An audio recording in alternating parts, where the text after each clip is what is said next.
بظاہر اللہ حقیقت میں پیسر پاک ہے، انہی کے نور سے یہ سب کچھ پیدا ہوا ہے۔ مالک کہتا ہے ان سے بڑا ناشکرا اور انسان کھلا ہوا کافر، کھلا ہوا ناشکرا ہے کہ اللہ کے بندوں میں سے اللہ کا شریک بنا لیتے ہیں۔ تكاد السماوات يتفطرن منه وتنشق الارض وتخر الجبال هدا ان دعوا للرحمن ولدا، قریب ہے آسمان پھٹ جائے، زمین ریزہ ریزہ، پہاڑ ٹکڑے ٹکڑے ہو جائے، ان دعوا للرحمن ولدا، ان ظالموں نے اللہ کا بیٹا بنا لیا، ان ظالموں نے اللہ کا شریک، اللہ کے بندوں میں سے اللہ کا شریک بنا لیا۔ دوسرے مقام پہ غور کیجئے، کیا انسان اور اللہ، آپ اس میں حلول اور فنا والا معاملہ ہے، یہ اللہ ہی کی مختلف شکلیں ہیں، یا اللہ اور ذات ہے اور اس کی مخلوق الگ۔ اولا یذکر الانسان انا خلقناہ من قبل ولم یک شیئا، کیا انسان اتنا بھی یاد نہیں رکھتا کہ ہم نے اسے اس سے پہلے پیدا کیا حالانکہ وہ کچھ بھی نہ تھا؟ ہم نے انسان کو پیدا کیا، یہ پہلے سے موجود نہ تھا، ہم نے اس کی تخلیق کی۔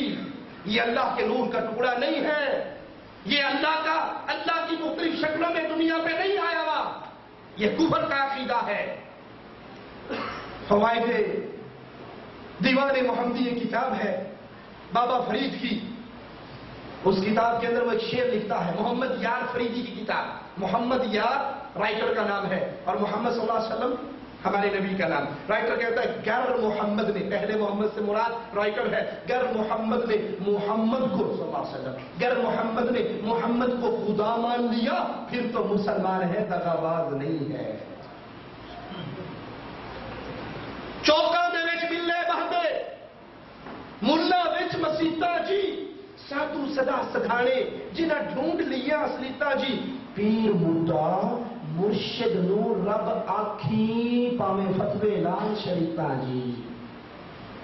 انڈیا والوں کے تو اوپر سے بیچاروں کے گزر گیا، میں ترجمہ کہتے چوکاں دے وچ بلے باندھے، بلے ہے نا کتے بلے سمجھتے ہو نا، کہتے بلے ان کی پنچایت چوک میں لگتی ہے، چوکاں دے وچ بلے باندھے، ملا وچ مسیتا جی۔ کتوں کا اور بلوں کا اجتماع چوک میں ہوتا ہے، مولویوں کا مسجد میں ہوتا ہے۔ بلے باندھے چوکا وچ، ملا وچ مسیتا جی، سادو سدا سدھانے، سادو تو سمجھتے ہو نا، سادو سدا سدھانے جنہیں ڈھونڈ لیا اصلیتا جی، یہ سادو سدا خوش رہے، یہ اصلیت تک پہنچ گئے ہیں۔ پیر مدہ، پیر کا نام کیا ہے؟ مدہ، پیر مدہ مرشد نور رب آکھی، اے پیر مدہ اپنے مرشد کو جو تیرا پیر ہے اس کو رب کہنا، بھاوے فتوے لال شریتا جی۔ یہ شریعت والے تجھے کافر کہتے رہے، تو نے پیر کو پیر نہیں کہنا، پیر کو اپنا رب کہنا ہے۔ اور قرآن کہہ رہا ہے قریب ہے آسمان ٹوٹ پڑے، زمین پھٹ جائے، پہاڑ ریزہ ریزہ ہو جائے، ان ظالموں نے اللہ کا بیٹا بنا لیا، اللہ کا شریک بنا لیا۔ انا للہ و انا الیہ راجعون۔ اس عقیدے کے بعد آئیے دوسرا عقیدہ، اور اب یاد کر لیجئے یہ کفر کا عقیدہ ہے، علماء بریلی کا بھی یہی عقیدہ، علماء دیوبند کا بھی یہی عقیدہ۔ جس شخص کا یہ عقیدہ ہو اس کے پیچھے نماز پڑھنی جائز نہیں ہے، وہ اندھا ہے توحید میں۔ دوسرا عقیدے کی طرف بات کرتے ہیں، علماء دیوبند اور علماء بریلی دونوں اللہ تعالیٰ کو ہر جگہ ذات کے اعتبار سے حاضر مانتے ہیں، ہر جگہ۔ آپ نے سنا ہوگا کہ پاکستان میں قسم اٹھاتے ہیں، میں اللہ کو حاضر ناظر جان کر قسم اٹھاتا ہوں۔ اللہ کا کوئی نام حاضر ہے؟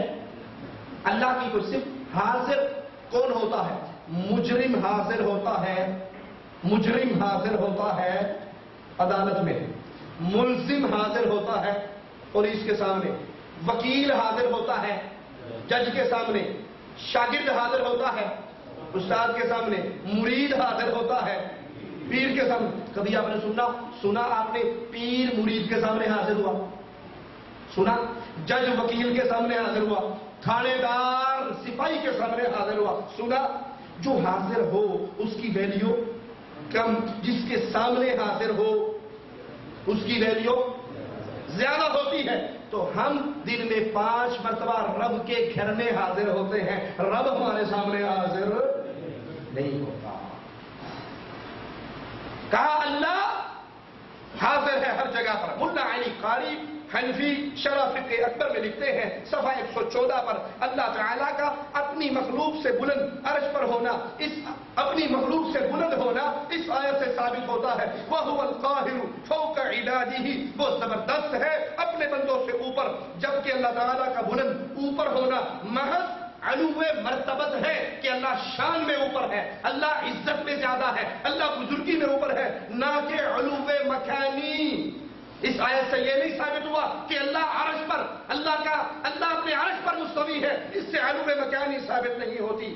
اور یہی بات جیسا کہ اہل سنت اور تمام اسلامی گروہ معتزلہ، خوارج اور اہل بدعت سے ثابت ہے، سوائے بعض جاہل حنبلیوں سے جو اللہ کے لیے جہت کو ثابت کرتے ہیں، اسے عرش پر مانتے ہیں۔ کہا جو اللہ کو عرش پہ مانتا ہے یہ جاہل حنبلی ہے، اس کے علاوہ باقی جتنے فرقے ہیں یہ سارے اللہ کو ہر جگہ مانتے ہیں۔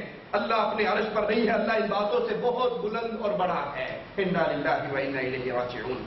سوچئے علماء دیوبند اپنے اس باطل عقیدے کو کس ڈھٹائی سے حق قرار دے رہے، حالانکہ یہ عقیدہ کہ اللہ اپنے عرش پر نہیں ہے یہ عقیدہ جہمیہ فرقہ کے مطابق ہے، اور جہمیہ کو محدثین بھی اور خود امام ابو حنیفہ رحمۃ اللہ علیہ بھی کافر سمجھتے ہیں۔ امام احمد، امام شافعی، امام مالک، اوزاعی، ابن خزیمہ، ابن مبارک نے اس فرقے کی مذمت بیان کی ہے۔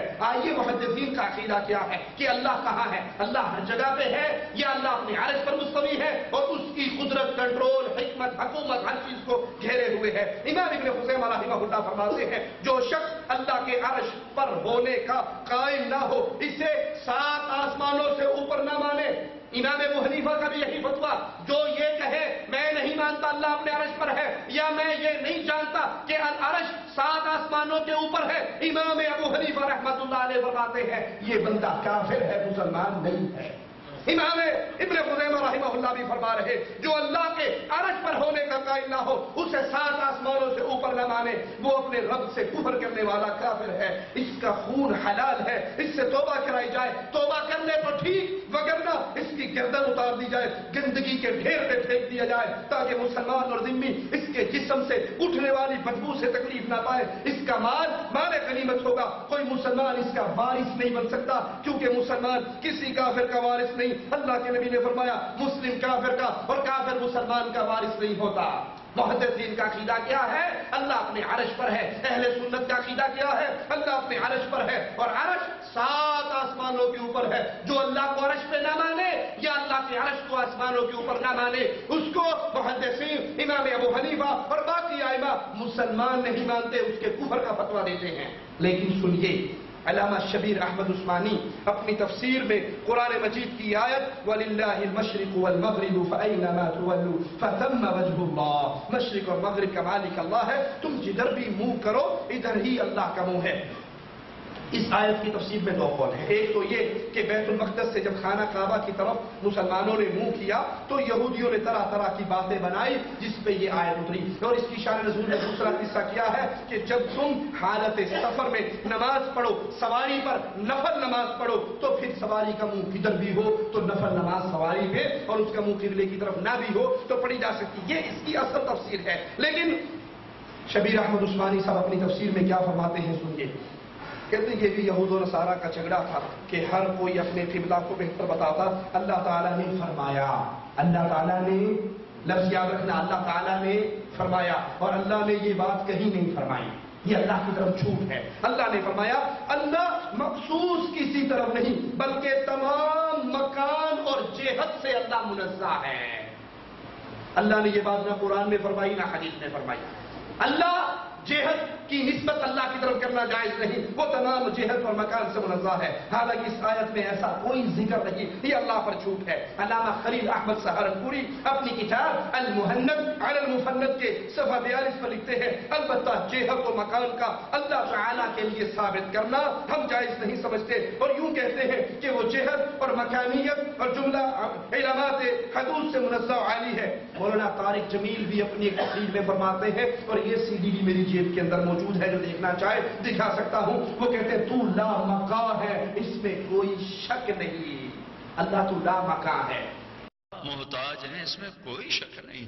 اے میرے مولا جیسے تو لا مکان ہے اس میں کوئی شک نہیں، ہم مکین ہیں میرے مولا اس میں کوئی شک نہیں۔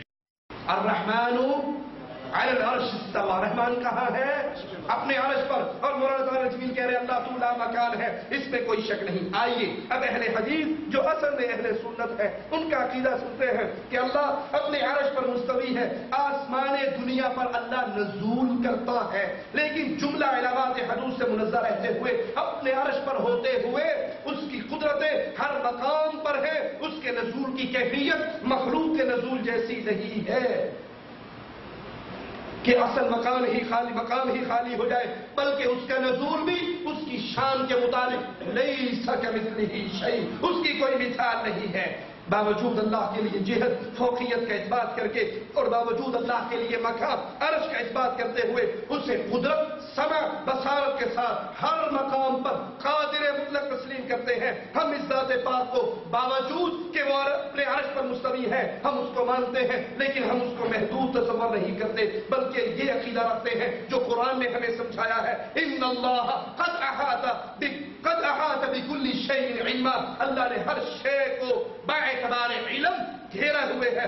علم قدرت کے باوجود اللہ اپنے عرش پر ہے، لیکن ہر چیز کو اللہ گھیرے ہوئے ہے. اللہ کی ذات ہر جگہ پہ نہیں ہے. ہم اللہ تعالیٰ کو عرش پر مستوی کیوں مانتے ہیں؟ کیونکہ ہمیں قرآن کریم یہی تعلیم دے رہا ہے. اللہ کے ہر جگہ ہونے کی تعلیم نہ قرآن نے دی ہے اور نہ محمد کریم صلی اللہ علیہ وسلم نے دی. آئیے قرآن حکیم آپ کو سناتا ہوں. هو الذي خلق السماوات والأرض في 6 أيام ثم استوى على العرش. هو الذي ذات خلق السماوات والأرض، جس نے آسمان اور زمینوں کو پیدا کیا 6 دنوں میں.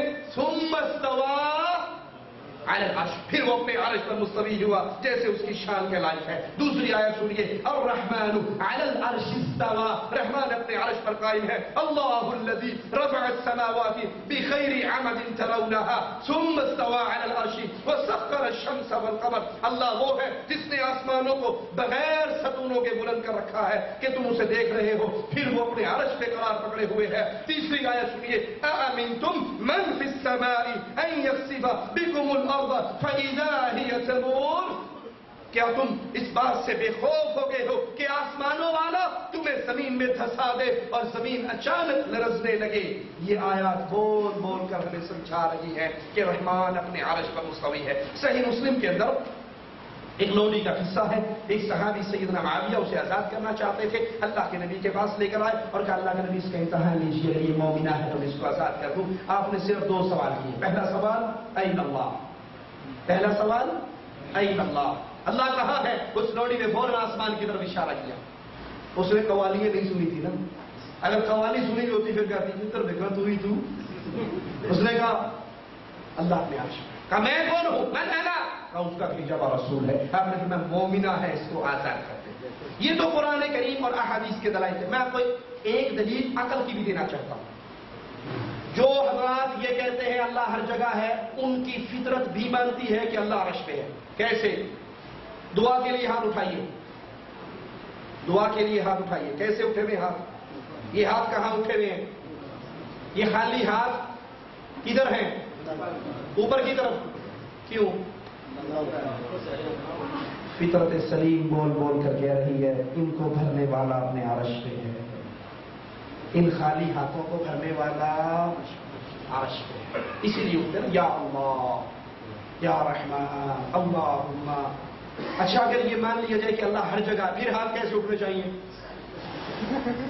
پھر تو ہاتھ یوں اٹھنے چاہیے، اللہ ہر جگہ، ادھر بھی اللہ ادھر بھی اللہ ادھر بھی اللہ، جدھر دیکھو دے دے دے دے. اہل توحید اپنا دین، اللہ کی اتاری ہوئی شریعت رسولوں کے ذریعے لیتے ہیں اور سیکھتے ہیں اور رسولوں کے محتاج رہتے ہیں. ارشاد ربانی ہے وما كان الله ليطلعكم على الغيب ولكن الله يجتبي من رسله من يشاء فآمنوا بالله ورسله. اللہ اپنے پیغمبروں میں سے جسے چاہتا ہے بذریعہ وہی منتخب کر لیتا ہے، بس تم اللہ اور اس کے رسولوں پر ایمان لاؤ.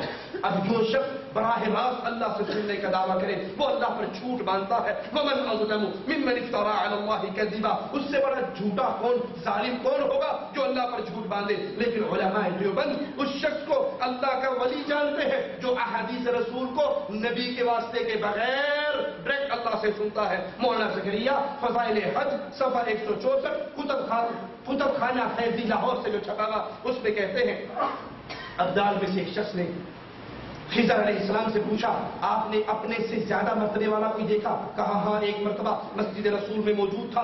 امام عبدالرزاق محدث حدیثیں بیان کر رہے, مجمع ان کے قریب بیٹھا ہوا حدیثیں سن رہا, اور ایک نوجوان کونے میں بیٹھا ہوا اپنے سر کو گھٹنوں پہ رکھا ہوا مراقبہ کر رہا.